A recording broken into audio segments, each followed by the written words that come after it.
موغس برغت هاللويا ونمك حلو زبهال ولا حنت يبلنا هاللويا كل جن كابو صقا خبو حيل خبو يموكو بدلو وجيا كيلت دبا خبو هاللويا هاللويا المنفس تملو هاللويا راكو جيني بيني بوشا راكو جيني بيني بوشا هاللويا هاللويا هاللويا هاللويا هاللويا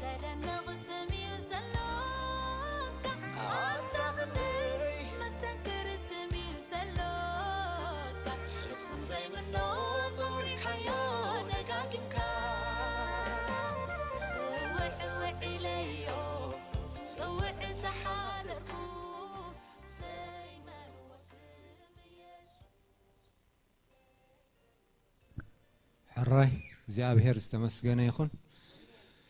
እንኳዕ ብሰላምን ብድሓምን ናብ ቤት እግዚአብሔር መጻኹም እግዚአብሔር ይመስገን ኣሕዋትና መዘምራን ካ ኣብዚሑ ይባርኽኩም ጽቡቕ ናይ ኣምልኾ ግዜ ነይርና እግዚአብሔር ዝተመስገነ ይኹን እምበር ካብዚ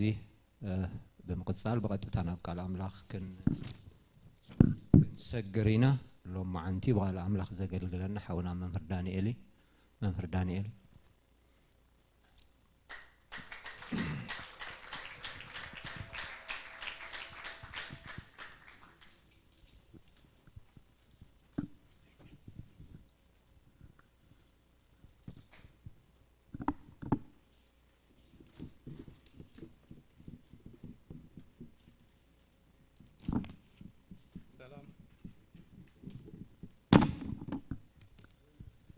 شالوم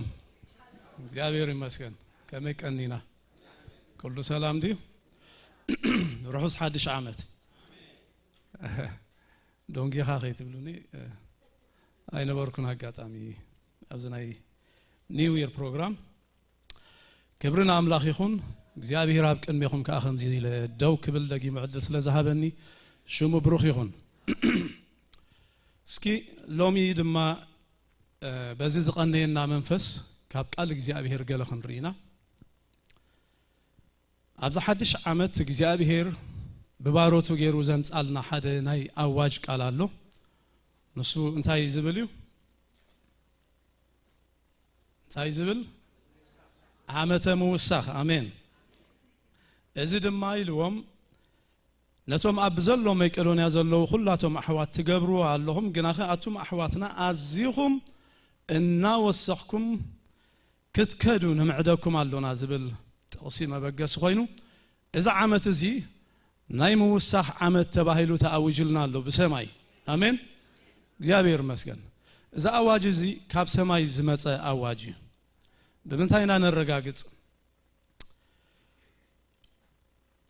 እግዚአብሔር ይዛረብ እዩ ኣሜን እግዚአብሔር ንማሕበሩ ክዛረባ እንከሎ እትቃል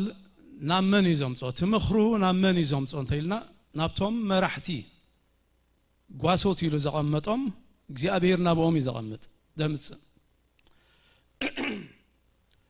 ኣመሳፍንትኾም ኢላላ ዲቦራ እንታይ ኢላ መራሕቲ ኣብ እስራኤል መርሒት ስለዝተቀበሉ ይብል ተህዝብ ድማ ፈትዩ ርእሱ ስለዝሃበ ናምላኽ ባርኽዎ ሕጂ እግዚአብሔር ንዓመት ዝኸውን ድዩ ካብ ገለ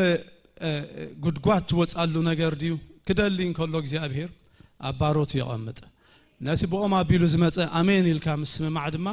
ናይቲ ህዝቢ ግዳ ይኸውን ሽዑ ድማ እዩ እቲ ቃል ስጋ ዝኸውን እቲ ቃል ተፈጻምነት ዝረክብ ክብርና ኣምላኽ ይኹን ስለዚ በዚ ጽቡቕ ዝኾነ መንፈስ እዚ ሎሚ እውን ክንቅጽል ኢና ኩላትና ብዘለና ይሓፍ ክንብል ኢና እሞ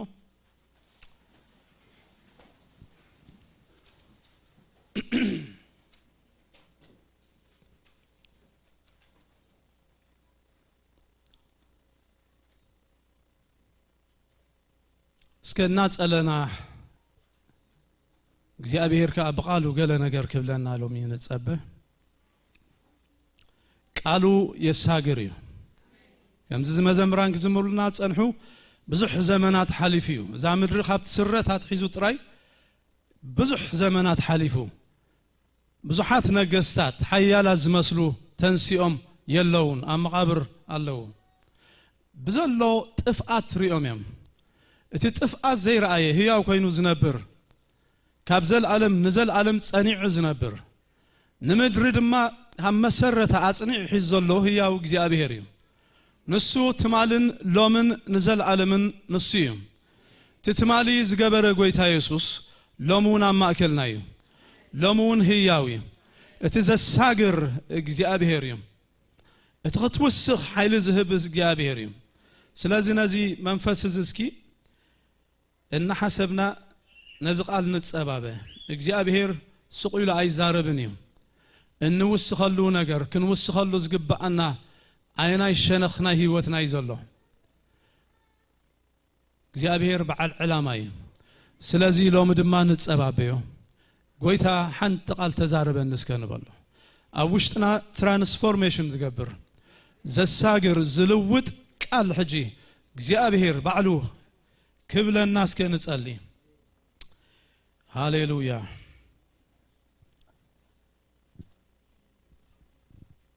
ልብና ነዚ ናይዚ ትምህርቲ መንፈስ بجبو بنقحت ككتاتلو እግዚአብሔር በመንፈሱ خدرخنا እግዚአብሔር በመንፈሱ خردانا نصلي حجي هاليلويا هاليلويا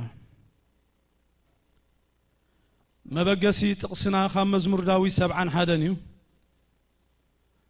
داويت كمزي لله اب 7 حدن تقس 20 حدن نعبيتي كتوسخلو بمصننا عكا اخذ كبني خايلو نعبيتي كتوسخلو بمصننا عكا اخذ كبني خا اسكا دقيمنا نبلو نعبيتي كتوسخلو بمصننا عكا اخذ كبني خا نعبيتي كتوسخلو بمصننا عكا اخذ كبني خا نعبيتي كتوسخلو بمصننا عكا اخذ كبني خا آمين هاليلويا كابزل عالم نزل عالم تصنيعك تنبر هيا وإግዚአብሔር سلطون زخونك أملاخ منش كله صبقنا زخونك إግዚአብሔር منش ناي كله لوطي منش ناي كله عبيد نسخة زخونك هيا وأملاخ بزارف دزي أدم ما دقيمنا نمسجنك علونا وأملاخ نسمك نبارخو علونا نسمك هانتصو علونا እግዚአብሔር انه كم محبر كم حزبي زبل كان هياو قال امين نابقدميخا نقربالونا እግዚአብሔር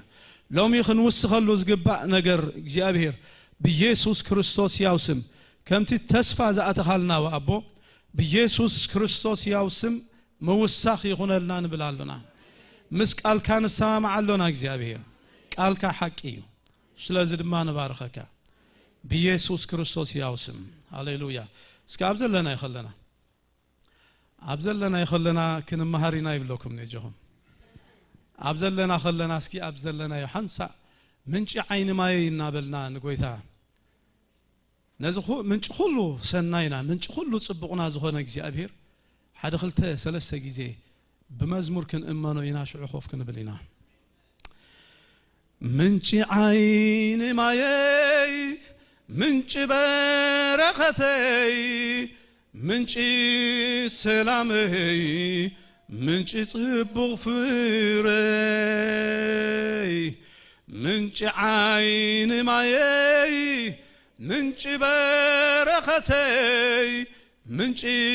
سلامي منش صبغ فري نسخايخا أملاخي نسخايخا أملاخي نسخايخا أملاخي نسخايخا أملاخي منش عين معي منش بركتي منش سلامي منش صبغ فري منش عين معي منش بركتي منشي سلامي منشي صبغ فري نسخايخا أملاخي نسخايخا أملاخي نسخايخا أملاخي نسخايخا أملاخي نسخايخا أملاخي نسخايخا أملاخي آمين آمين هاليلويا تقمتوا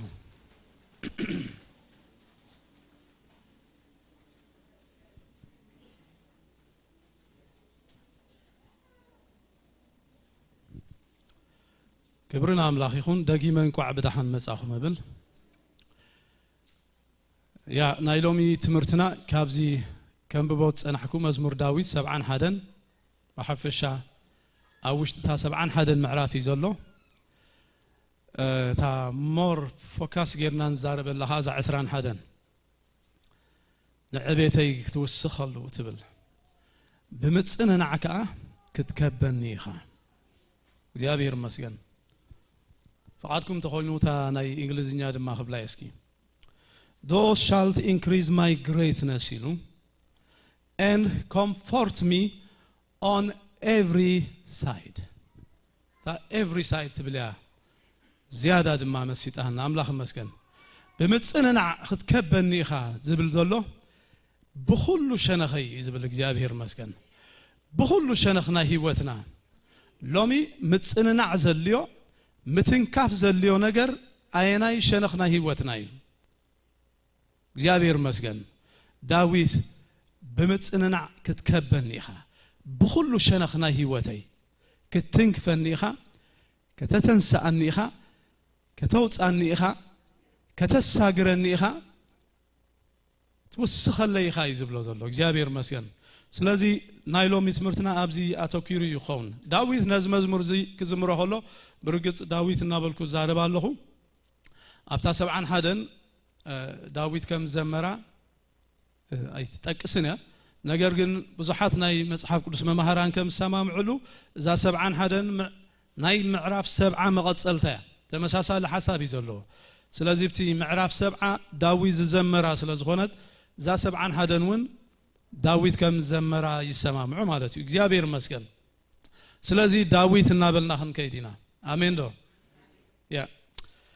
ዳዊት ነዚ መዝሙር ማዓሲ ዘሚርዎ በዚህ ጊዜ እዚ አብከም ዝኹነታትን ከሎ ወይ አቤሰሎም ከሳድዶን ከሎ ወይ ውን ኩናት ገጥም ከሎ ኢልና ክንገልጾ አይ ንኽእልኒና ስፔሲፊካሊ ነይነይቲ ጊዜ كم زنبرت التملكت نجار يبلنا نابو برقص نجار جن حدا حفش أنا تامل عرف كانت عن كلنا نرد أو نجار جن ناي داويت كنتات ببزح مقدر از حلف اللوز اللو ساعاتيو ببزح دمام السناخلات تخبيب اللو ببزح انكات تملئو زنبر اللو ساعات ابتوانتي زميرو رديت كاب እግዚአብሔር زدل يلو ساعات እግዚአብሔር ድማ ክበጽሓሉ ወይ ድማ ቀልጢፉ ክረድኦ ዝጽዋዓሉ ዘሎ ሰዓት እዩ ነይሩ በሐፈሻ ክንብል ከለና ማለት እዩ ዳዊት ኣብ ዘመን ንግስነቱን ተዳሪና ሃዲኡ ዝተቀመጠሉ እዋናት ነይሩ እንደገና ኸኣ ብዘይ ዕረፍቲ ኸኣ ካብ ውግእ ናብ ውግእ ዝሓለፎ ዘመኑ ኮታት ዝበዝሐ ታሪኹን ተዳሪና ምስ ብዙሕ ቻሌንጅስ ተተሓሒዙ ወይ ተኣሳሲሩ ዝኸየደ ባሪያ ነይሩ ስለዚህ ዳዊት በተመክሮ ናይ ውግእ ተኸይድና ባይ ዘ ወይ እዛ ጸኒሕና ክንርኢና እዛ ምዕራፍ እዚኣ ኣብቲ ናይ እርጋን ግዚኡ ከም ጽሓፋ ኣብኡ ተቐይስዎ ኣሎ ዳዊት ንእግዚአብሔር መዓሲ ዝፈልጦ ገና ህፃን ከሎ ብፍላይ ኣብዛ ምዕራፍ እዚኣ ድማ እንታይ ዝብል ኣብ ከርሲ ወላዲተይ ጀሚረ በኣኻ ተደገፍኩ ኢሉ ኣሎ ብጥቕስ 6 كم مهتن ولادتي زفلالي خاني نسخايها مسغاناي كل جيزي نأخا يبل سلازي እግዚአብሔር ምስ ዳዊት ስራሕ ዝጀመረ መዓስ እንተዳይልና ገና ኣብ ከርሲ ዲዩን ከሎ ዳዊት ዝእመን ዘሎ ኣብ ከርሲ ኣደይ እንከለኹ ይዝብሎ ኣብ ከርሲ ወላዲተይ ጀሚረ ካብ ከርሲ ወላዲተይ ጀሚረ ባኣኻ ተደገፍኩ ታይ ዓይነት መግላጽ ኣብ ከርሲ ወላዲቱ ኮይኑ በእግዚአብሔር ዝድገፍ تايز بحال عشل يوتي أب كبدي زلوا جنا زي وسه سلازي إزي أب كبدي أدي زلوا داوود كابش جميرة بأخا تدقف كيلو كم ما هتسن ولادي تي زفلالي خان نسخة خايلون سلازي أبزيك زي جميرو اتناي زي أبهرن ناي داويتن ركب جميرو زي أبهر النحب حابو دما النعبي يوماتيو شعنا بيت سجاجير داوود تولدو قرب كعكوخ متجمرة كعبي متجمرة أبو السيد ما قواسا أباقي عجيروها أبرخا خوف أبيلو سلازي تقول عنتو اتزمن قول عنت ناي داوود أمونغو أباقي كوينو يوتي حق أنيا قسنة الناتمار عابي مالتي سلازي داوود اتي حق أنيا حياواي قواسا خمس نبرة بتدحيرو زمسكرو نجاراتو خنا رجعت نخلينا وناتو سو دبنا عم بسان أباقي عواسيدهم ملو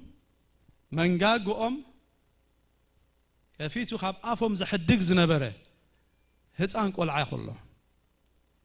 سلازتي ناي بحكي ناي مسوعة فقري مسباقعو زنبرو أبو كنردان نخلينا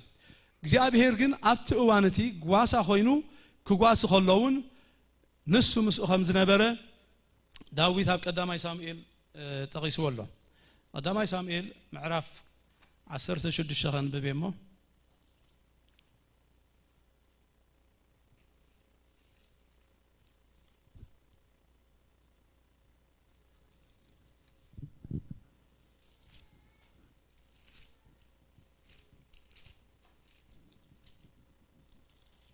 اوكي قدامي سامئيل عسرت وشدشته كاب تقسي عسرت حدا ولا غنبو بيسكي سامئيل دما نسي ازياتهم ديوم كلهم توم دك بلو نسخة جنا تنشتو تريفو الله انه دما اباقي يحلو الله سامئيل كان اسي نسوخ سع زمت اما ادي كوفاين بلنينا مو ليخكا امصا يبلو ليخو دما امصو نسخا قيح صبق عينتي تريتون صبق نبره እግዚአብሔር ካ ንሱ ይሞተን ሲካ ቀባዮ በለ ሽዑ ሳሙኤል ድማ ሳሙኤል ናይ ዘይት ቀርኒ ወሲዱ አማ ከላህዋቱ ቀብኦ ካብታ መዓልትቲአ ንነጀው ድማ መንፈስ እግዚአብሔር ኣብ ልዕሊ ዳዊት ታይኮነ መጸ ይብል እግዚአብሔር መስከን ካብታ ሰዓትቲአ ካብታ መዓልትቲአ ኻ መንፈስ እግዚአብሔር ኣብ ልዕሊ ዳዊት መጸ ኣብ ልዕሊ መን ይዝመጽ ዘሎ ኣብ ልዕሊ ዚ ንእሽተይ ጓሳ ኮይኑ ዝዓይ ዘሎ ማንም ሰብ ንንግስነቱን ኣብዘይ ሓስቦ ካብ ግዳም ኣይኮነን ኣብቲ ናይ ኣብ ውሽጥ ገዝኡን እቲ ናይ መጨረሻ ምርጫ ናይ እሰይ ንሱ ነይሩ ሳሙኤል ንጉስ ክቀቢሉ ናብ ቤት እሰይ ምስ መጸ ታሪኽ ንፈልጦ ኢና ተቀዳዲሙ ንመን ይሒዙሉ መጽዩ ንኤልያብ ይሒዙ መጽዩ ኤልያብ ድማ ንሳሙኤልን ክሳብ ኣእምርኡ زتأويو قروم لنكسنات اتبهقو عين السبعي نيرو قنك زي أبيهر أنا نعيغيلو النامت ودي ايه مسبلة كالي ابل كان مستبه لي داويت تذكيرو ازي قواسا سلازي داويت معاسي اكزي أبيهر معاسي مس داويت سرح جميرو قنا أبكر سديون كله قنا نشتو قواسا خلو جناون بمانم كي تحاسب خلو مانم زي حسبه الساعات شعيق زي أبي رزفلتو كم زبلنايو أبتقو سنة كأملاخ بفلو يزخونا مخري እናሃነጾ ቅልስና መሃሮ ይዕቢዎ ጓሳ ጥራይ አይኮነን ኮይኑቡ ሓያል ተቃላሳይ ኮይን ድማ ወጽዩ ነቲ ዳሕራይ ዝረኽቦ ክብሪ ንዑ ድማ በቅዕን ከሎ ኢና ንርኢ ማለት እዩ እግዚአብሔር መስገን ስለዚህ እግዚአብሔር ሽዑ ገና ከሎ ይስርሑ ጀሚሩ ዳዊት ውን ንባዕሉ ብዛዕባ ዕቤትን ንግስነትን ምንም ሕልሚ ኣብ ዘይነበረሉ ሰዓት እግዚአብሔር እንታይ ገይርዎ መዚዝዎ ሽዑ መዚዝዎ ንሪኦ ዘለና ሕጂ እቲ ዳዊት ምስ እግዚአብሔር ዝነበሮ ርክብ እግዚአብሔር ኣብኡ ዝሰርሖ ዝነበረ ስራሕ ካብ ጊዜ ናብ ጊዜ እናወሰኸ እናዓበየ ዝኸይ ዘሎ ባርያ እዩ ስለዚህ ዳዊት በብዙሕ መገዲ ስራሕ እግዚአብሔር ዝረአየ ሰብ ዕቤት ናይ እግዚአብሔር በብሉፅ ነገር እናዓበየ ዝወሰዶ ሰብ እዩ ገና ኣብ ሽምግልኑ እንታይ ይብል ኣሎ ንዕቤተይ ዋው እግዚአብሔር መስገን ስለዚህ እዚ በብዙሕ መገዲ ኢድ እግዚአብሔር ዝፈልጥ ዳዊት ገና አሪጉን ትውኩልቱ ሙሉ አመን ይዘሎ ኣብ እግዚአብሔር ስለዚህ ድማ ንዕቤተይ ክትወስኸሉ በመጽነና ድማ ክትከበኒ ኢኻ ዝብል ዘሎ እግዚአብሔር መስገን ቀዳማይ ሳሙኤል 17 ታሪክ ኣሕጽራ ቢለኽ ነግሮ ዳዊት አሚን ፍልስጤማውያን ንእስራኤል ከቢቦም ካብኦም ድማ እተኣዝዩ ንጉዕ ኣካላቱ ግዙፍ ዝኾነ ተፈራህ ሰብ ጎልያድ ዝበሃል ወግሐ ጸብሐና መጽ ክጭድረሎም ክፍክረሎም ከፈራርሖም እንከሎ ሽዑ ድማ ዳዊት ከኣብኡ ከኣልኢኹ ሰዲድዎ ንሕዋቱ ገለ ነገር ሒዙ ደሃዮም ክገብር መጽዩ ኣብኡ እንተረኣየ ከኣ ባጫ ናይዚ ፍልስጤማዊ ሰብኣይ ይሰምዕ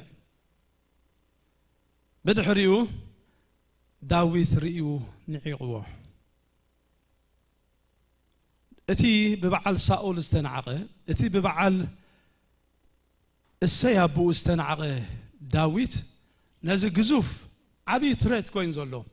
زفره كوينو زولو ابتا مدري ريوس نعيقوه سلامتا يمسلكم دحره بايتو تحانيص يمصي نجزي أبير نتخابز غولياد يكون كال بزلا مدري تترنيفو كاب كلاتهم زعبي أملاخ أتصبي قزفلت أصل هذا نبره سلازي زهونا يكون challenge ماتيو كاب زعبي قدشف زهونا مفتح كم زلكات تأمامن تخونكا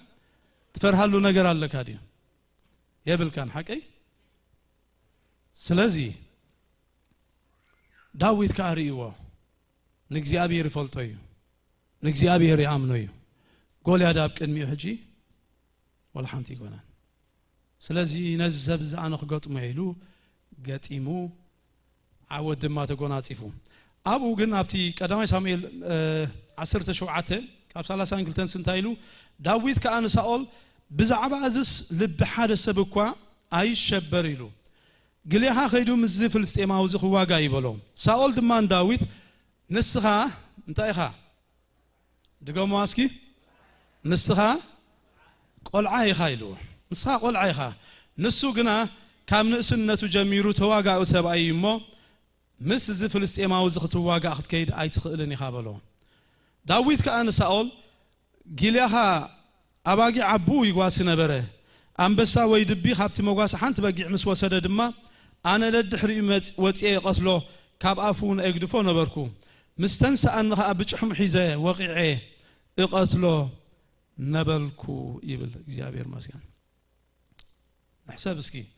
داويت أبكند أباقي عخك على سنكلو نقول يا دنات أما تدي ترينينز قبر نيرو هايكونن هي واتي نسو أباقيعو كحلوان سلازلو حياواي قواساي لكم اللهم እግዚአብሔር ሕያዋይ ጓሳዩ ወይታና ኢየሱስ ክርስቶስ አነ ሕያዋይ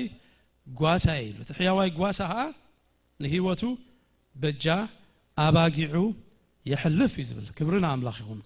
ስለዚህ እግዚአብሔር ጓሳና እዩ ንሕና ኸኣ ታይና ኣባጊዒና እግዚአብሔር መስገን ዝከረኒ ሓደ እዋን በዚ ናይ መታሕት ነይረ በዚ ከባቢ ፍዓበት እጂ ኣብ ገዛይ እግዚአብሔር ጓሳይ ትብል ጥቕሲ بحمش طبعاً قطعت غير سقول بعبي صحيفة نيره እግዚአብሔር ጓሳዬዩ እግዚአብሔር እረኛዬ ነው the lord is my shepherd ረቢ ተላየቱ አረብ አራዒ ዝብል بعرب ትግረብ አምሃርኛ ገለ ጠቂዕዮም እጂ እቶም ዝነብሮም ዘለኹ ማሕበረሰብ ከዓ ትግረዮም ኩሎም ሓደ ተማሃራይ መጺናብቲ ገዛ አጋጥም ገለ ነገር ሪኡ አንቢቦ መምህር ከመልካ ረቢ ተላየቱ ትብልልኒ ረቢ ዘአክልሲ ጓሳ ትገብሮ ይልኒ ጓሳኮ በዓል ዓስቢ ቆፂርካ አባጊዕ ሓሉ ይልካ ትልእኸኳ ይልኒ እሱ በይናይ ዝሪኦ ዘሎ በዓይነቲ በዓል ዓስቢ ጓሳ ኣነ ኸኣ ኣነ እታ በጊዕ ኢለዮ ንሱ ጓሳየ እዩ ኣነ ኸኣ ዝቆፅሮ ትብሎ ዘለኻ ዘይኮነ እታ በጊዕ ኢለዮ ነዛ በጊዑ ካብ ክፉእ ኸይረኽባ ዝሕልዋ ናብ ትበልዖ ዘበለ ዝረኽበሉ ትወስዳ ማይ ዘስትያ ከም ገይሩ ዶካና ኸና ንሳያ ኣነ ኢለዮ እግዚአብሔር መስገን ስለዚ ዳዊት ከዓ ዝሕያዋይ ጓሳ ኣብዚ ክጓዝ ስለ ዘለዎ ጥራይ ተሓልፎ ነይሩ እቲ ህይወት ኣምላኽ ግን ንዳሕራይ የዳልዎ ነይሩ ንዳሕራይ ንእስራኤል ሙሉእ ንምድሓን ክኸውን እግዚአብሔር የዳልዎ ነይሩ ስለዚ ኣብኡ ግቡእ ገይሩ ኣምላኽ ኣሰልጢንዎ ኣብ ገለ ቦታውን እንታይ ኢሉሎ እቲ ነእዳወይ ውግእ ዝመሃረ ንቐላጽመይ ከዓ ምግታእ ቀስቲ ዘልመደ እግዚአብሔር ይልሎ እግዚአብሔር መስገን ዳዊት ብጸላእቱ ክፍለጥ ከሎ ኣዝዩ ሓያል ተዋጋእ ምዃኑ ኣብ ብዙሕ ቦታታት ንሪኦ ኢና ተፈራሂ ሰብ እዩ ነገር ግን ንሱ ከዓ ኩሉ ግዜ ናብ መን እዩ ዘመልክት ሃሌሉያ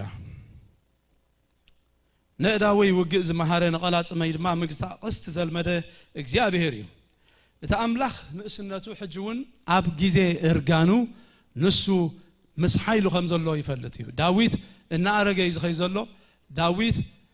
ዕድመ እናደፈ እዩ ዝኸይ ዘሎ እንደገና ከዓ ኣብ ርእስቲ እናኣረጎ ዝኸይ ዘሎ ፊዚካሊ ብዙሓት ጸላእቲ ድማ እናኸበብዎ እናጨነቕዎ ዝመጽ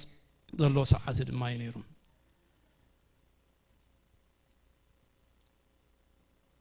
ያ ከም ዝበልኩኹም ካብዛ ምዕራፍ ከይወፃና ክንርኢና ኣብ 71 ኢና ዘለና መዝሙር ዳዊት ካብ ጥቕሲ 9 ክሳብ 11 ከዓ እንታይ ኢሉ ተማሕፂኑሎ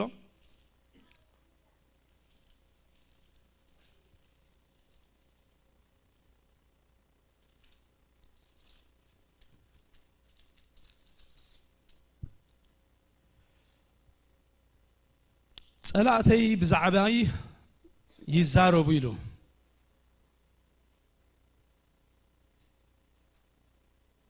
ንነፍሰይ ዝጸናተውዋ ሓቢሮም እናተማኸሩ ኣምላኽ ሓዲግዎ መናገፊ የብሉን ስለዚ ጎይኹም ሓዝዎ ይብሉ ኣለዉ እሞ ሓይለይ ክውዳእ ከሎ ኣይትሕደገኒ ኢሉ ጽልይ እግዚአብሔር መስገን ስለዚ ናይ ዳዊት ኩነታት ኢና ንርኢ ዘለና እዛ መዝሙር እዚኣ ክዝምር እንከሎ ሓደ ብጸላእቱ ተኸቢብሉ ዝነበረሉ ሰዓት እዩ ቶም ጸላእቱ ከዓ ብዛዕባኡ ይዛረቡ እንታይ ይብሉ ንነፍሰይ ዝጻናተውዋ ሓቢሮም እናተማኸሩ ኣምላኽ ሓዲግዎ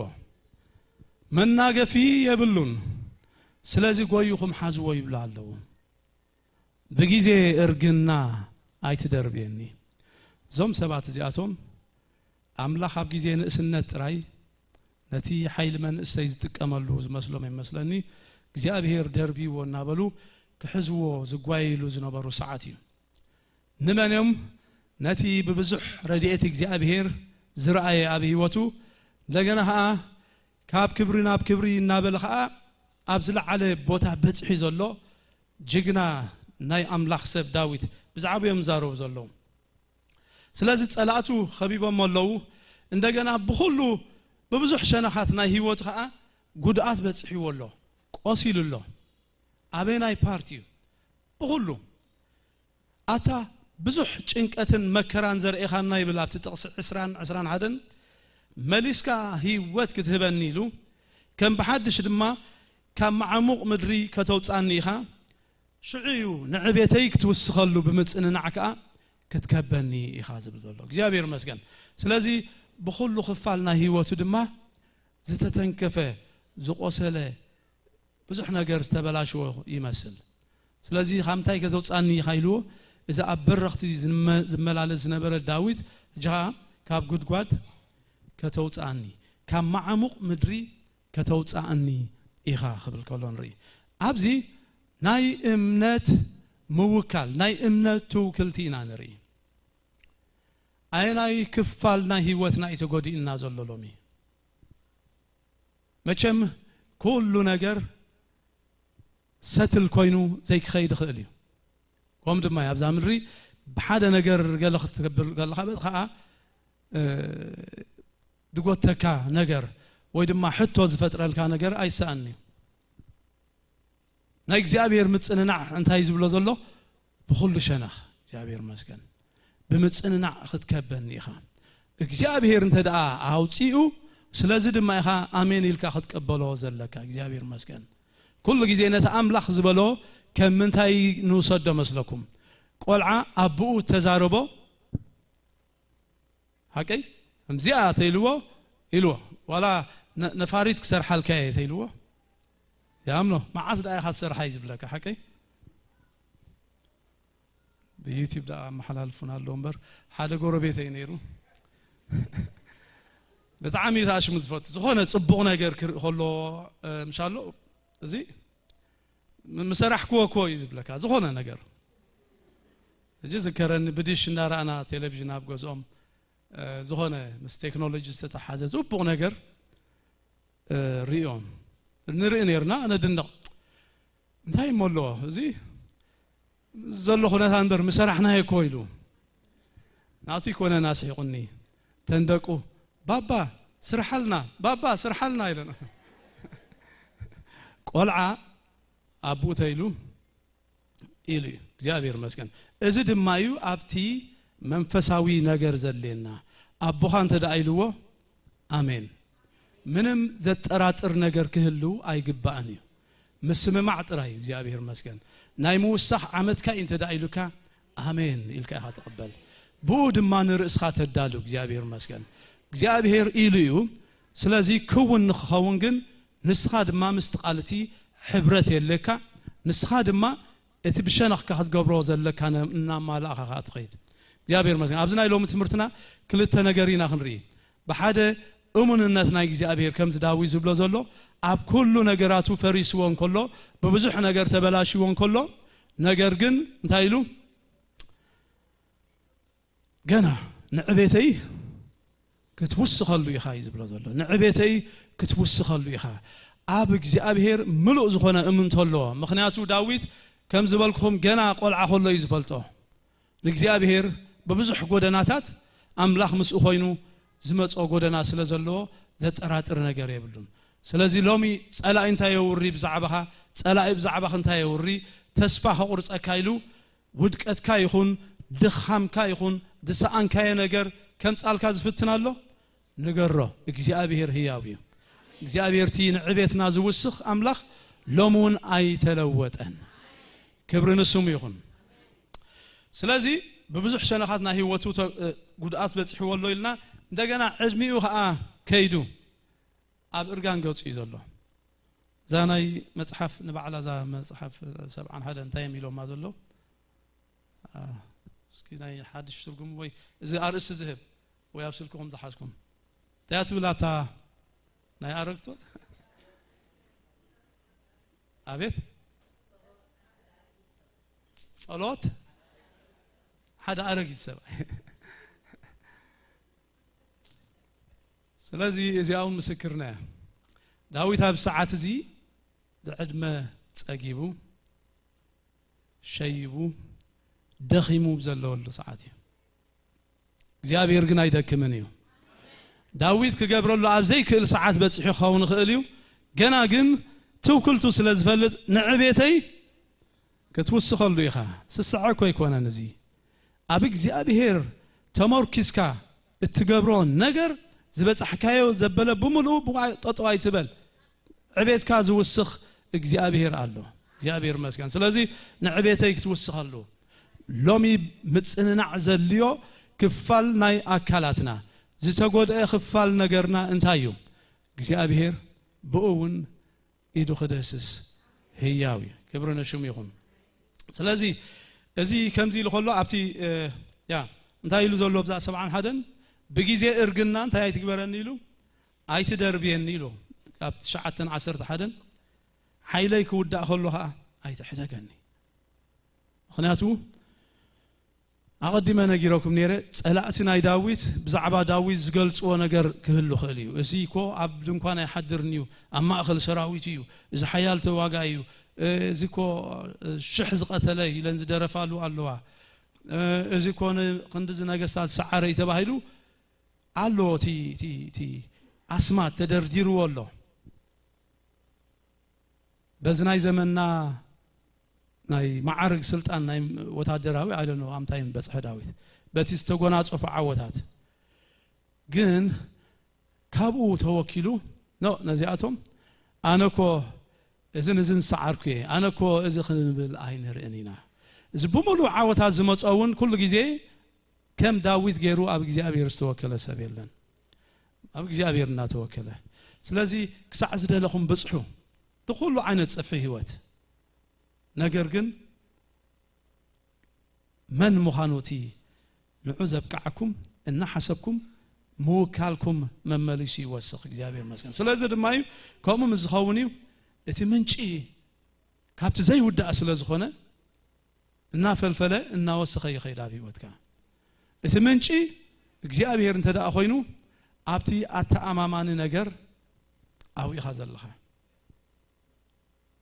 ሃሌሉያ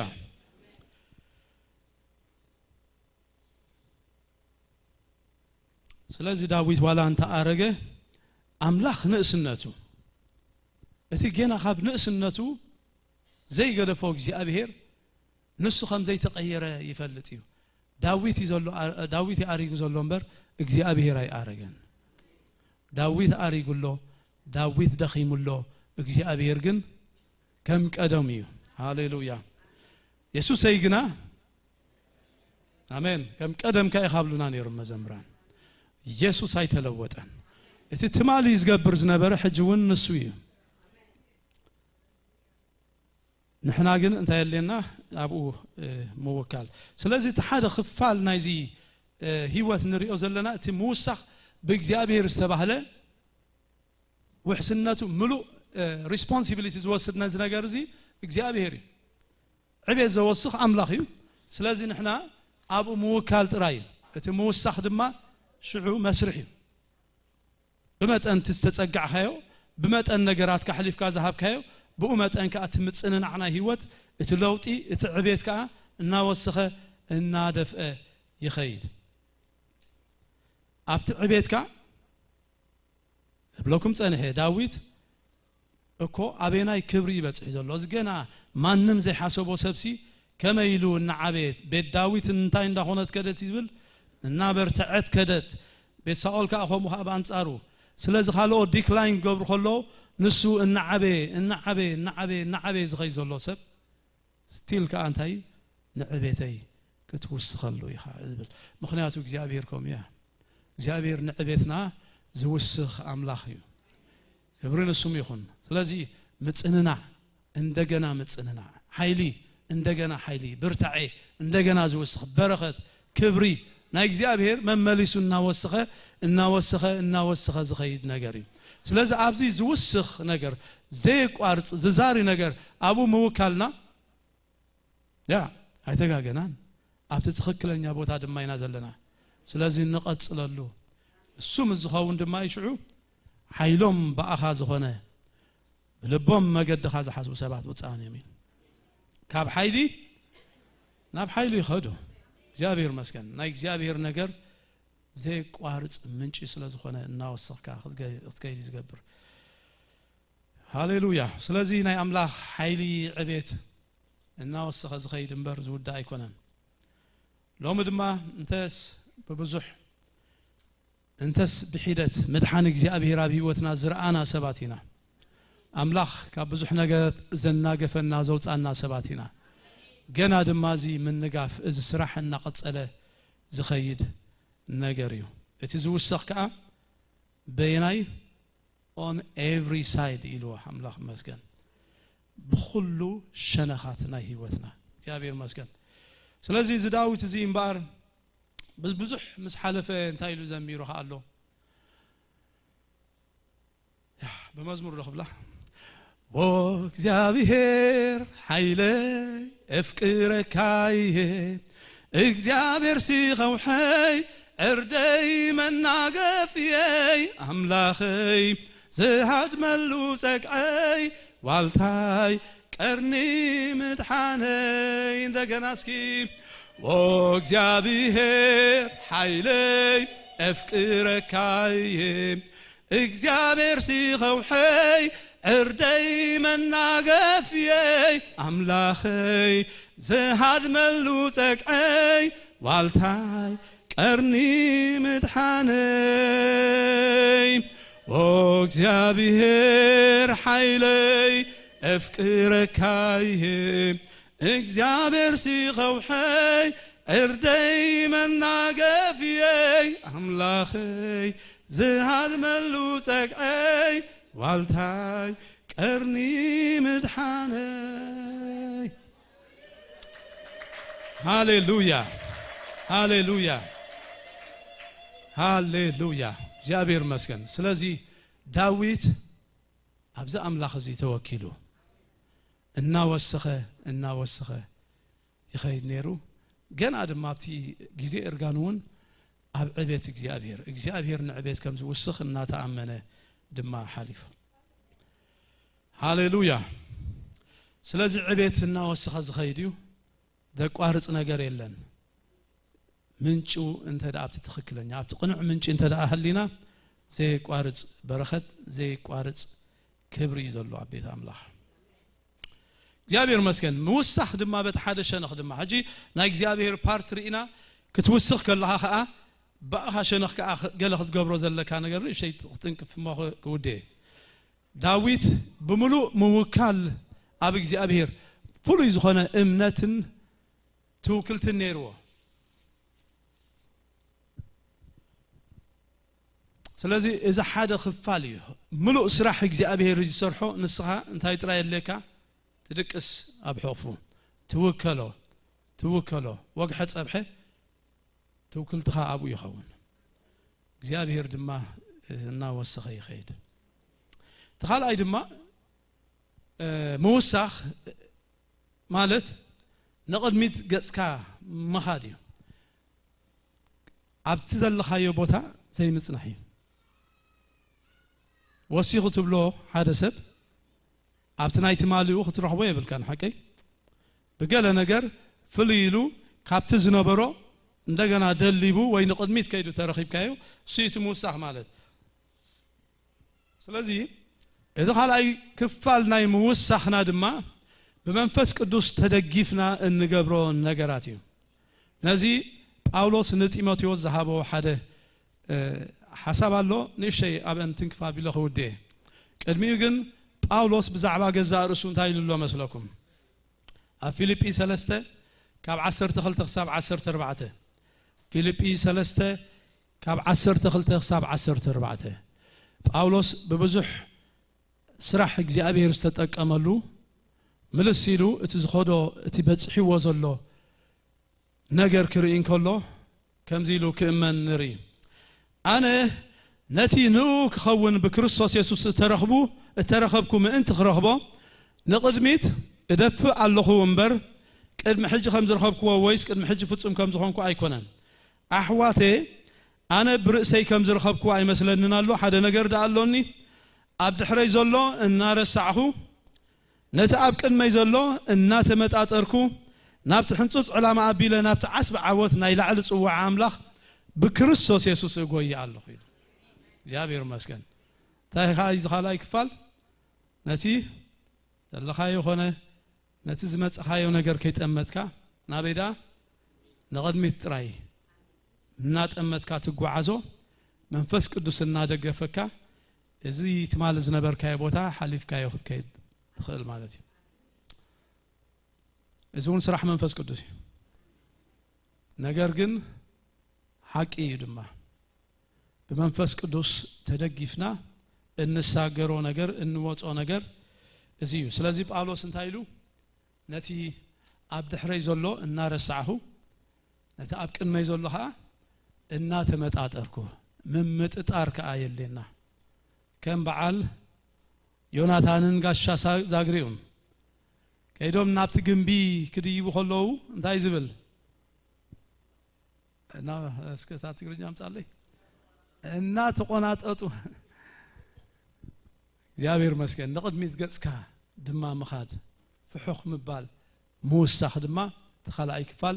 በመንፈስ ቅዱስ ተደጊፍካ ኣብ ህይወትና ክንለማመዶ ክንገብሮ ዘሎና ነገር እዩ ስለዚ እቲ ዝውስኽ ሰብ ኣብቲ ናይቲ ማልቦትኡ ኣይንረኽቦን ኢና እቲ ናይቲ ማልቦትኡ የለን ኣብኡ ኸይድኩም ተደሊኹሞ ኣይትረኽቦን ኢኹም ብዙሕ ግዜ ሰባት ኣብቲ ዝገደፍናዮ ክንደልዮ ኢና ንኸይድ ኣብቲ ዝቐመጥካዮ ክጸንሐካ ዝኽእል ግኡዝ ነገር ጥራይ እዩ ኣቕሓ ካልእ ሰብ ተዘይልዒልዎ ማለት እዩ ኣቕሓ ኣቐምጥዋ ኣብ ኣላህ المحج تنكفياني ردي ذا حسب هذا أزاز بطلوني لومي تاشوم زهدا أبتسني كاب سوا وتينا أبتسني وسيدومنا يلوكم نيرهوني على المحجي أجي كاب تاشوم مستراجفنا خاب كابتن مخاين تراجفنا نتصحيايو تقبلونا حدو نسخاتكم كابزا ساعات زيات حيسكم أقحايهم يلنا أقحا أبزيات قميت كايو أبايت سنحكا نابتيات وصدوها نمتايت وصدن لك الله غايب لكاني أبتخيت كاد ليت كاتتك أملو تقاموا زبها ليلن نرأسهم كم وحسبوا وايلنا شعب طعمي حزينة نحناسي إذا سبزي كوا خندزي نبا أقحا خبك إيرنا نقوي ذازي أقحا خوينا اللفل دي يلكاشعون جزار صار نابت سلف تشيك نابت زموت هلكا نابت زخفل هلكا واقع حدا منم زي كفل هلكا كوا ماتيو صاحن دزي أوتوري تخاب هاللو صاحن دي ختي ساب ميشن ناتي نكريستوس عبد بالحتو ناباتنا مستمع حواتهم زعباز ديسكاس غيرنا anyway أقحا عبد قمت كي خصن حكا خليو نحنا جن أبتات تقمتنا حنس أزقمتنا خنصنح زي فقد أملخ يكونن تايدا كنوسخ أبتنايت مالنا خنهلو أي جباني نوسخنا خنكيد باولوس نتيموثيوس زبلو نجر الله قدام تيموثيوس رابع معرف كاب 10 تقصاب 10 شو بيمو بتن كل سب من هذا أنا أمنت زاد حن هي وأملاق تصفاس لز جبرنا هنا إن عين النسعرن زلنا إزي عززن مهارن نتهم أمنتي بقال بخايدا بفقري بأمنة بنصهنا ونرأي خنو من بر نتان سنة كحد كوين عكا أنا خص عزمتنا من باب ممعدن ممهارن أغلب نتي بتنبث بمنبر إيش ما قليتات نتوهبك أبغى زلوا بس أقع الشيء تبلو إذا أتبير كحسب الناس سخكات خير كم زلوها كل من تخجل لسي نزنا جرزي بملو رسها وفي الناس سخكات خير كم زلوها أب كله من تخجل لسي جابر مسكن موسخ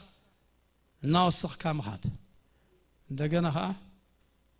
موسخ كأنتايو زر أدم يلو والله أب كله من تخرّه إذن خاون كأنتاي جبر رزقها أوفيلوا إذا سلست نجر اتمسرت عوي نجريو سلازي موسخ فقد أملاخي اتموسخ دما بخال زر عينة موسخ دماي كم زوسخ كان محجي منفساوي عبيد زبل تمرتي غنمي عامة شلون رحنا بيلو أبز تنكف كله لكم نيرا قلعة ناوسخ خيدن كله النعبي خيدن كله تلوتي بقى تري خمش بفلا يبقلعو مور تخلص تخلكايا نعبيت خيد نيش شيء كلنا فلس زقمت كيا خيدا قربت خوينا حديقة هكذا خيد سلازي تعبيت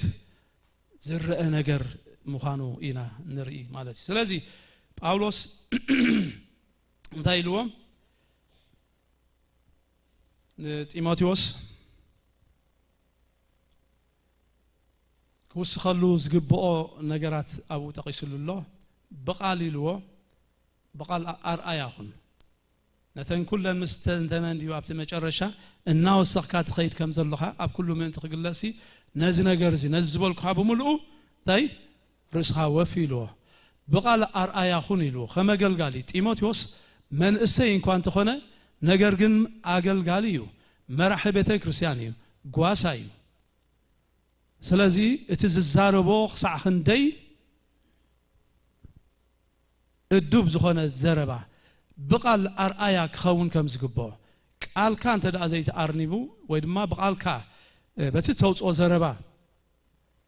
مخنيات بزح عنوات كتمصخم تخل تفلت زيكيلكا حدغنيانتو يزبزح سلازي كم مرحي بقال ارآيا خنوم يلو بتتزاربو مالتيو بتخاب افكا زو توصو نيفيسون تمساسالي يلو مالون تايلو اتي نسمعتو نبرخز زخون نمهناصون زدلي سناي زبل زربا دا تزاربو امبر زيطقم زرباس كاب افكم ايوصا زرباهم بچاو اتقاممه كل صعب متايخون بصقا يخون يبل እግዚአብሔር መስገን ስለዚህ አብትخن ብል ጸንሕና ኢና ናይ ዳዊት እግዚአብሔር ዝውስخو ዓይነት መውሳኽ አቡና ተወከልና አብዝኻ ንሕና ኸአ بمنفس قدوسنا تدقفنا كنوسخلون كنعريون زلونا ነገር ይዚ ስለዚህ በቃል አርአያ ሁን ይልዎ አሎ ካልአይ በኻይዳ አርአያ ሁን ይልዎ ቃል ጥራይ ኮነን ተዛረቦ ጥራይ ዘይኮነ ነቲ ትብሎ ኻኹሙ እና ነበርካዩ እና ገበርካዩ አርአያ ሁን ነው ስለዚህ መራሒ አማኒ ንኹሉ አርአያ ዝኸውን ህይወት ሒዙ ከመላለስ ይዝግባ አብዝውን ጢሞቴዎስ ከምናይ ጎይታ አገልጋሊ كمرحن متن بنابراو أرأي خون بأفت رأي زي كونت نابراون أرأي خون زمعرز الله ثم كم جبرت إكي جيرهم زحام يخم زلوا نسنا يجبرهم ريوم بثمن على تحدثنا أملاخ من خمس جنوة أما أكل أحزاب أخايدهم أتصبقيلوا بيتروس كداماي بيتروس كلته عسر تخلته كداماي بيتروس كلته عسر تخلته ثم كم جبرت إكي جيرهم زحام يخم زلوا نعم ترت علو ما قدي سوم تايم زبلو قبرت كيم زبلهم قبرت كي كم زي كونكم كا ايكونان لكم تطابقوا يكونان زبل تايدا ارئيوم شاودم እግዚአብሔር መስገን ስለዚህ በዚህ ድማ እናወስخنا ክንከይድ ኣብዛ ዓመት እዚ ኣብዛ ሓድሽ ዓመት እዚ እቲ እንዛረቦ ብጸጋ ኸውን እግዚአብሔር መስገን አንደበትና እና ተቆጻጸርና ግድ ይብልኩምን መንፈስ ቅዱስ አለው ተወከልዎ ረዲዩ ስለዚህ ዘይጠቅም ከይነውጽ نحاونا زغود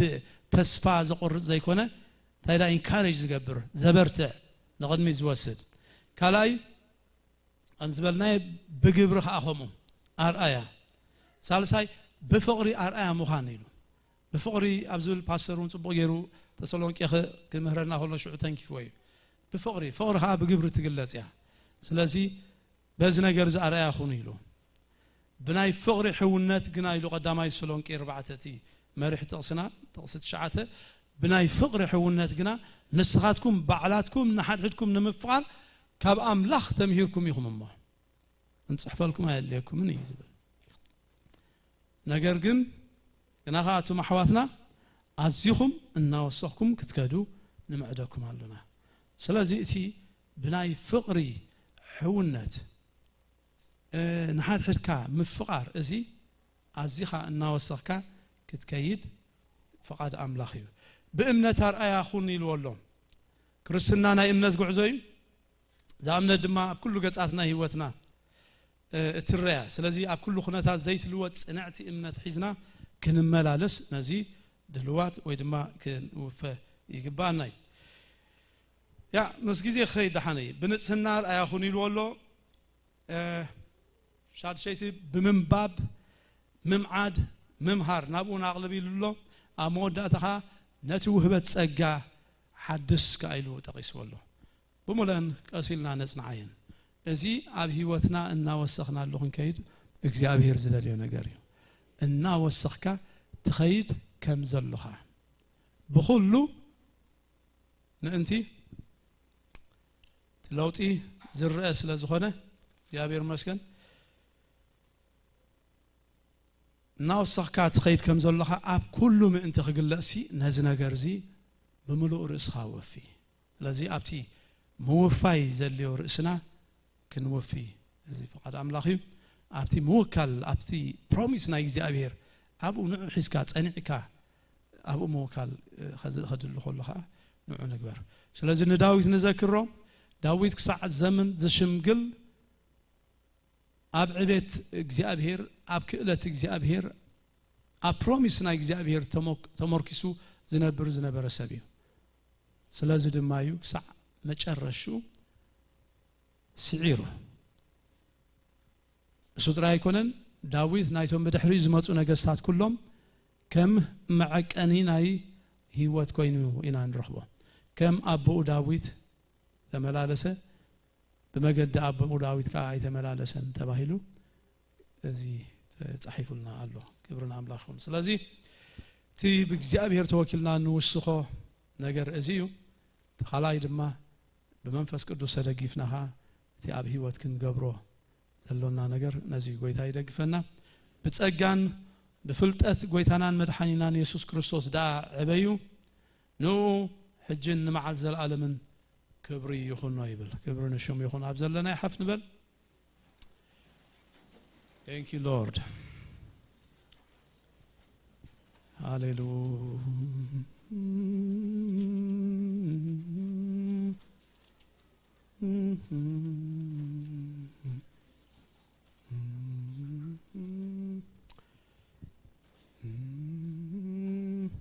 واملاخ صدق خاصع لعلي بصح اتعبيت غبرتا زغبر كاملاخ من معراريك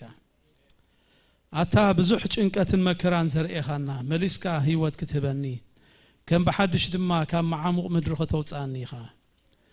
ንዕቤተይ ክትውስኸሉ ብምጽንናዕካ ክትከበኒኻ زاملاخ زي أما أخلنا يا هاليلويا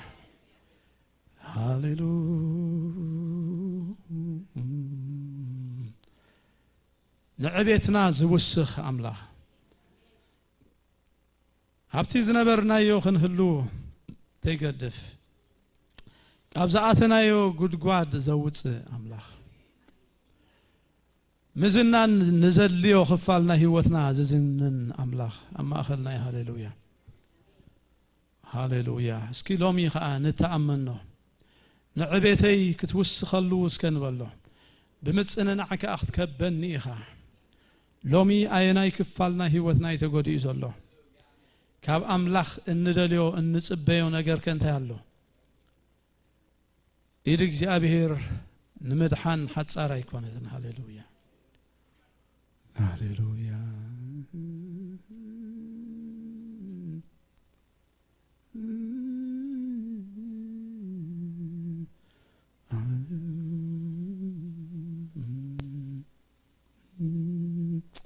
هاليلويا هاليلويا هاليلويا هاليلويا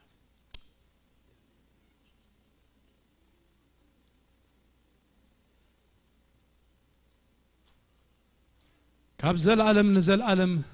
صنع معقوبنا زخون كاغزيابير نمسغنا كالونا غويتا نو قالوا لي اخو احويهم كاب غدغادم دما اناغفوم تبايلهم تصحفه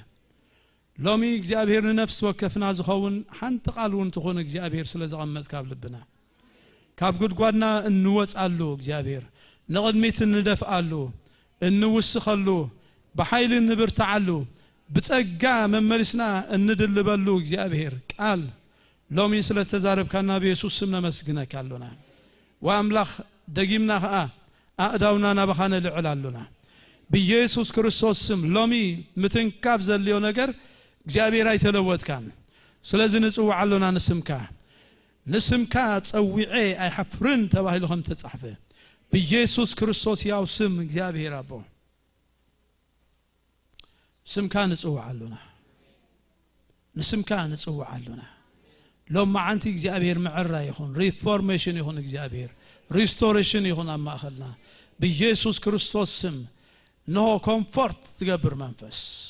تتصنع منفس زعري منفس زقنع منفس بيسوع كريستوس سم نو بما أخذنا يحلف بالله بيسوع سم حمام يخون الناس بقولتها بيسوع كريستوس سم حزن يخون قوي تسفى مقراص محلال كتاب استفل عليه مجد እግዚአብሔር إنه من تجو ناب حزبها زلق زبالة بيسوع كريستوس سم نصبروا علونا من تجو نقرأ سمو لنا بقولتها بيسوع كريستوس سم لومي እግዚአብሔር بزنا يمتصننا منفس لنفس وكف بصح بزنا يمتصننا منفس لنفس وكف حلف እግዚአብሔር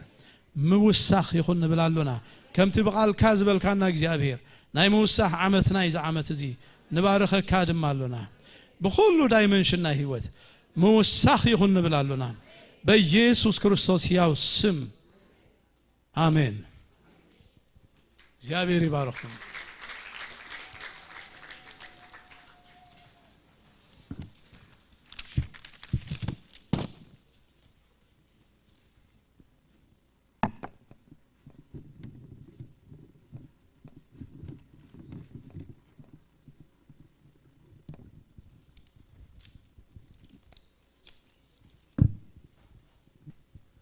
حراي እግዚአብሔር ዝተመስገነ ይኹን ጽቡቕ ናይ ቃል ኣምላኽ ግዜ ነይሩና ኣምላኽ ኣብ ልብና ይሕድሮ ሓውና መምህር ዳንኤል ከዓ መመሊሱ ጸጋ የብዝሓልካ ንበረኸትኩን እግዚአብሔር ዝተመስገነ ይኹን ነቲ ቃል ኣምላኽ እንዳካፈለና ከሎ ሓውናስ ሓንቲ ጥቕሲ يحسوا نيرو مالتي أملاك استمسكنا يخون سلازي مملأتا نايتي حسابيات خون أب مكبب نفتعينات هذا of course مكبب سلسة عسر سلسة مبارسي سب انت بلعن انت ستين بخلو سعرو صبو انت راين الزون وهبت أملاخي فلاينتي ناي داويت لبي ويدما ناي داويت امنت كتحسب كلخه ازي خاطر እግዚአብሔር استمسكن يخون سلازي امسغنتي كنكون እግዚአብሔር يدغفنا كابزي بمقصال ناب مللاي حدثتي نمجمرا غزي زمصو احوات كنحلفينا لومي نمجمرا غزي نابزم سانا ختملخو زمصاخم احوات كاب قربا يخون كاب رحق كن الله عليكم ايدكم اوكي كم سالك اي مايكرو بحريت لك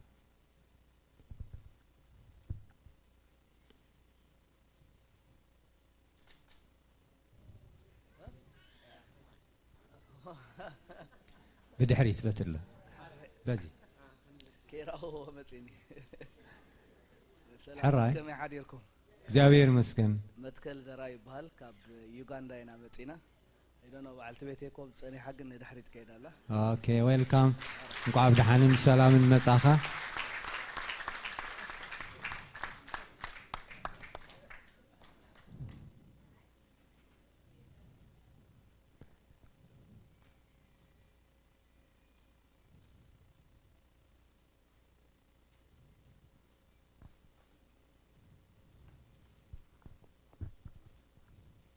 سلام أبي لابتوم بال قبل بيا مزي ويل كابي قبل بيا ويلكم قعب سلام بدحان مساخه انقع حسابات لبخا እግዚአብሔር አስመረልካ ካልእ ሰብ መጀመሪያ ጊዜ ዝመጸ ክላለ ዝደሊ ወላ ካብ ከባቢ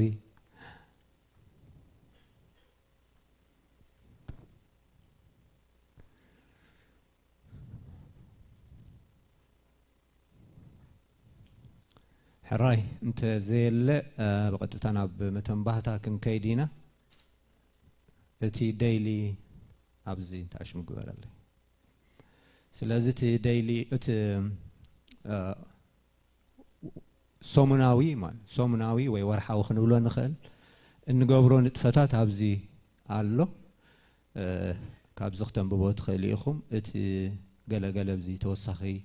ዝኾነ ነገር ግን ንዕኡ ክንገልጾ ኢና ኣምላኽ ዝተመስገነ ይኹን ዝመጽእ ሰንበት ሰዓት 10 ናይ ንግሆ ዝጅምር ናይ ጾምን ጸሎትን ጊዜ ኣሎና እዚ ኣቀዲምካ ክንገር ዝጸንሐ እዩ ስለዚ ታ መዓልቲ ድማ ዛት መጽእ ዘላ ሰንበት ያ ትኾን ዘላ ሰዓት 10 ናይ ንግሆ እዩ ዝጅምር እቲ እንጽልየሉ ኣርእስቲ بحد حسب كوينا إنا نصلي برستي كوينا إنا نصلي تنصلي اللودما كم تي تيما ناي حدش عمت كم زحوي دانيلون كزاربولو زنحب حدش عمتون اتنداو السخنا كن كيد زبل زبن موسخ ويدما موسخ ناي موسخ عمت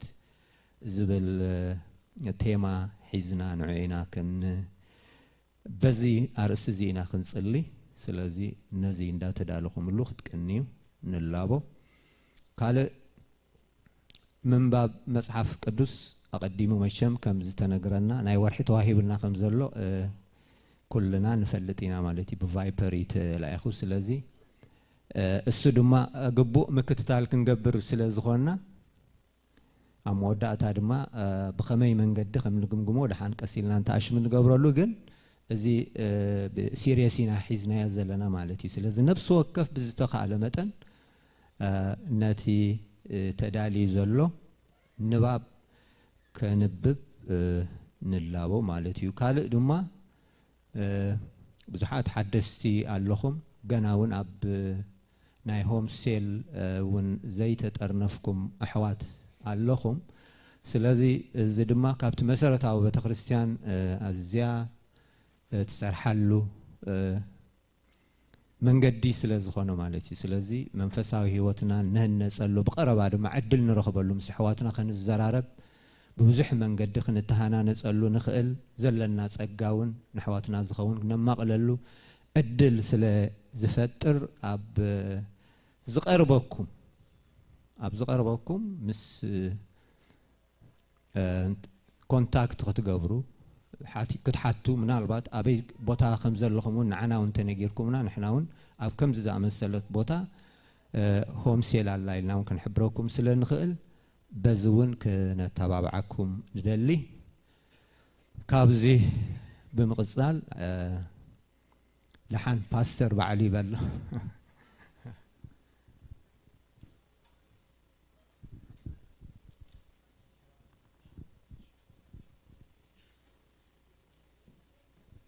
كما يعرفيتكم كما يكأنيهم كل سلام እግዚአብሔር ይመስገን እግዚአብሔር አብዙፋኒ እግዚአብሔር ንዘላ ዓለም ዝነብር ሕያዋይ ጓሳይ ስለዚህ በሰላም ክንነብር ፈቃድ አምላኽ እዩ እንታይ መዳዞም ትምህርት ሰንበት ሎሚ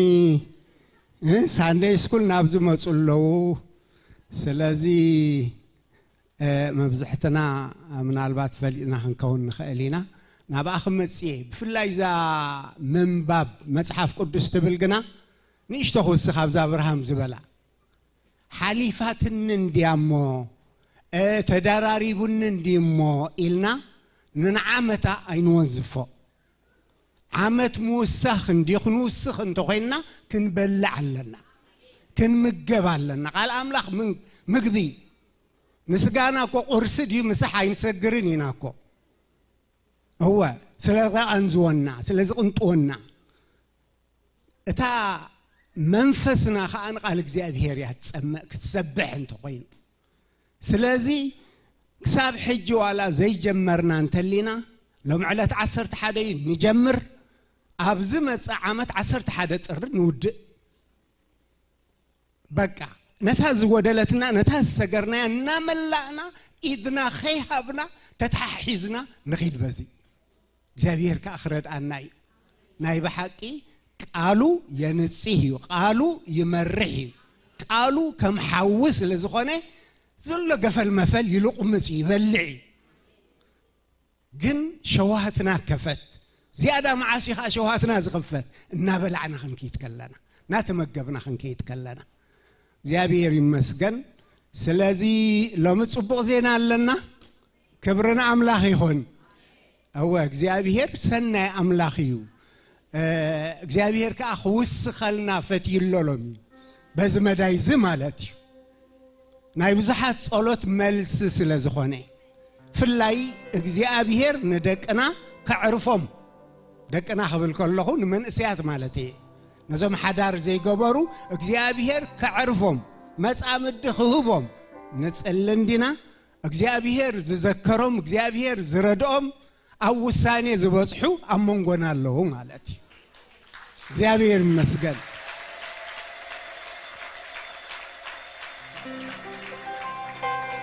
ስለዚህ በእምነት ዓመት ሙሳኽ ኢልና ኣለና ነቶም ዝተረፉ መንእስያት ከ እግዚአብሔር ክመርሖም እግዚአብሔር ምግጥጣ ምቅብባል ክህቦም እቶም መዋዳት ኣብ ቅድምተን ደቅና ሞጎስ ክረኽቡ እተን ደቅ ንስትዮ ኣብ ቅድሚ ደቅ ተባዕትዮ ሞጎስ ክረኽባ ናይ ብሓቂ እግዚአብሔር ይካለይ በቃ መንእስያትና በዚ ነገር ዝኽጽመዱ ከለው ንማሕበር ጥዕናይ ንሶም ከዓርፉ ከለው ንማሕበር ጥዕናይ بحقي صباح نمحبر كمرح انت خوينو تركبت سلازخونو تركبت يمي زمن اسياثنا سلازي بقبو بيتو زستنابر يزبلك على املاخ اب حدار زلو ازوزات ولد زلو نسي نمحبر شماغل مرح خون زخيل سلازي حدار اقداسي سبين خون صبا ايكونني لله سلازي بز مسرات كنصلينا تل كيبلكم يوناتان ابي الله يانو نعبل تس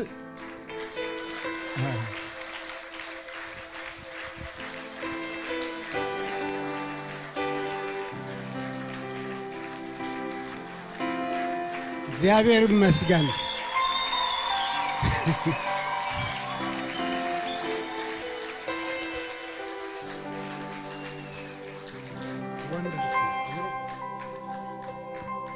أتصبيكم كتري ويلي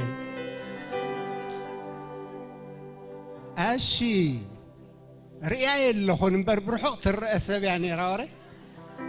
هانا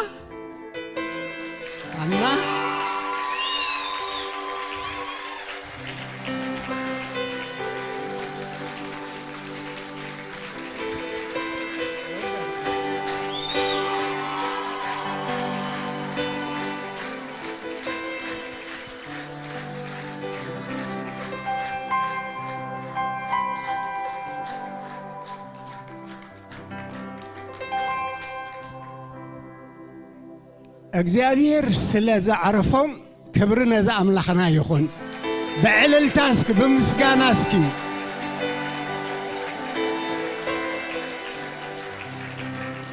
እግዚአብሔር ሎሚ አሐጉይሱና ገና ኸቅጽልዩ ንአምላኽና አሙነይና እግዚአብሔር ይመስገን እዞም ትርእይዎም ዘለኹም ኣሕዋትና ክንደይ ጽቡቕ በፍርሃት እግዚአብሔር መጻምድ ትኽደሊ فقاد እግዚአብሔር ክደል خصلي እሞ እግዚአብሔር መሪሕካ ካብ እግዚአብሔር ካኽት ቀበል ልብኻ ዓርፍ እቲ እግዚአብሔር ዝተኸለኻ ማንም አይንقሎኒ እግዚአብሔር ይመስገን حراي ሽማግለታትና ብዚ ይዕድሞም በሓባር ኮይና ክንጽልየሎም ኢና እግዚአብሔር ይመስገን ኩላህና ካብ ዘለና የተሲእና እስኪ ጸጽብቑ ዘመኖም ኩሉ ناي بحقي كم ابراهام كم سارة نبوزحات نبرخات كخونو اذا لومي زقو جواز اللو حصه بزي قلع انقفات امرعخت بتصح تمرعيم كا ناي بحقي اب قدم እግዚአብሔር نساتهم زحقوسلو بولاد زبارخلو نمحبر زعرفلو كم زحجون زغلغلو وزلو انا وسخو زخدلو كخون اسكي እግዚአብሔር ከነ ማዕቅቦም ኢና እግዚአብሔር ይመስገን እስኪ ንጸልየሎም እግዚአብሔር ዘመኖም ኩሉ ኸመርሖም እግዚአብሔር ብዕሪትን ቅንዕትን መገድኸታትዮም እግዚአብሔር ዕንቅፋት ዘበለ ኩሉ ካብ መገዶም ክጸርግ እግዚአብሔር ፍቅርን ስኒትን ክህቦም ፍቅሮም ከአና ወሰኸ ኸይድ متقبالو منا وسخ خيد هاليلويا هاليلويا هاليلويا هاليلويا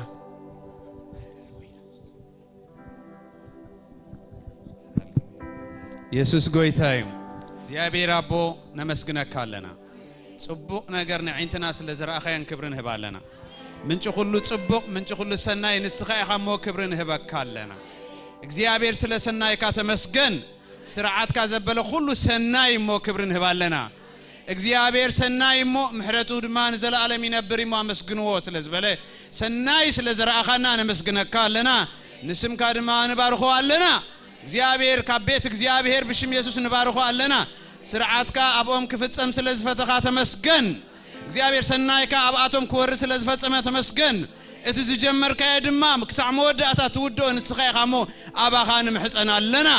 መገዶም ዝተመድመነ ክኸውን ከምቲ ጅማሬዮም ጽቡቕ ትገብሮ ዘለኻ መወዳእቶም ውን ጽቡቕ ክኸውን ንጽልይ ኣለና ብጎይታ ብኢየሱስ ክርስቶስ ዝተባረኹ ይኹኑ መገዶም ብኢየሱስ ክርስቶስ ዝተመድመደ ይኹን ክሳዕ እርግና በሓንሳ ይንበሩ ክሳዕ ሽቤት በሓንሳ ይንበሩ ብኩሉ ነገርና ወሰኹ ኸዱ ብሽም ኢየሱስ ንባርኾም ኣለና ካብ ቤት እግዚአብሔር ዝተባረኹ ይኹኑ ካብ መቅደስ አምላኽ ንባርኾም ኣለና ንህዝብኻ ድማ ስለ ዝሐጎስካ ነመስግነካ ኣለና መመሊስካ ከምዚ ክትውስኸና ድማ ብሽም ኢየሱስ ንጽልይ ኣለና እግዚአብሔር አቦ ክትውስኸና ንጽልይ ኣለና ዝተረፉ ሕዋትና ንሓትና ድማ ከምዚ ነገር ክንርኢ ንብህግ ኣለና ስርዓት እግዚአብሔር ኣብዚ መድረኽ ዝኽበዝሕ ንጽልይ ኣለና እስኻ ትሰምዕ እስኻ ትረድእ እስኻ ትሕግዝ እስኻ ድማ ትፍጽም ኢኻሞ ክብሪ ሁሉ ብሽም ኢየሱስ ክርስቶስ ንዓኻ ይኹን አሜን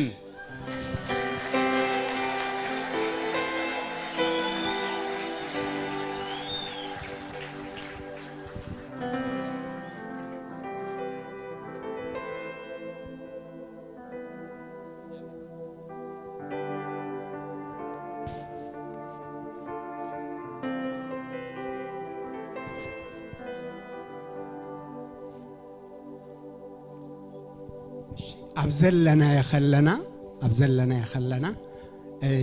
أبتي أخينات أملوخو بتقصليو حجيجن ببارخوت كن عطينا እግዚአብሔር ይባርክኩም ሃሌሉያ እግዚአብሔር ይባርክኩም እግዚአብሔር ይሐልኩም እግዚአብሔር ገጹ ይምለሰልኩም እግዚአብሔር ሰላም ይሃብኩም እግዚአብሔር ገጹ ይብርሃልኩም እግዚአብሔር ጸጉኡ ይሃብኩም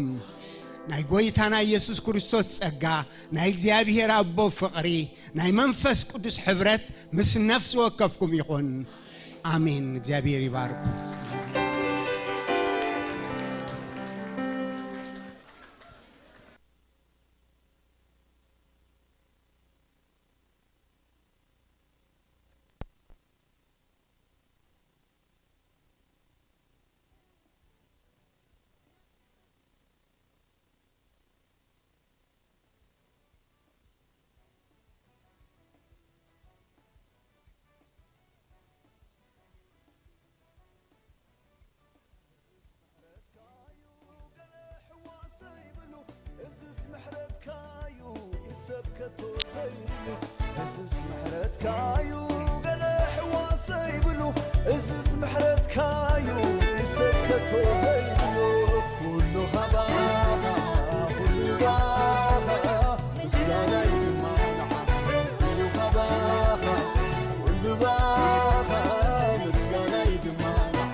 What?